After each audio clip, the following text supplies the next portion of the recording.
اور آپ سے بہت ہی صفائی سے ہم یہ بھی عرض کریں گے کہ آج سے تقریباً 70 سال پہلے ہمارے قائد مجاہد ملت حضرت مولانا حفظ الرحمان سہاروی رحمت اللہ علیہ نے پارلیمنٹ میں کہا تھا کہ آج اگر ہندوستان کی سرزمین پر گاندھی جی،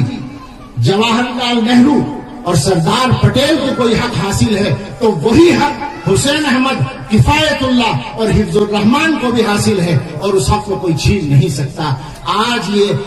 عاجز بندہ، کمزور بندہ دارالعلوم دیوبند کے طاقتور اسٹیج سے صفائی کے ساتھ یہ بات کہنا چاہتا ہے کہ آج اس ہندوستان میں اگر ہمارے وزیر اعظم نریندر مودی کو، ہمارے وزیر داخلہ امت شاہ کو اور ہمارے RSS کے چیف موہن بھاگوت جی کو کوئی حق حاصل ہے تو وہی حق مولانا ارشد مدنی کو، محمود مدنی کو، مولانا ابوالقاسم نعمانی کو، عبدالخالق مدرسی کو، مولانا ناصر حسنی کو، ولی رحمانی کو، یہاں تک کہ اس بندے عبد الغنی سلمان گجروری کو بھی حاصل ہے، اور ہندوستان میں کشمیر سے لے کر کنیا کماری تک ہر گاؤں کو رہنے والے ہر عبداللہ اور عبد الرحمان کو حاصل ہے، اور ان کے اس حق کو کوئی چھین نہیں سکتا۔ اللہ اس ملک کی حفاظت کرتا ہے۔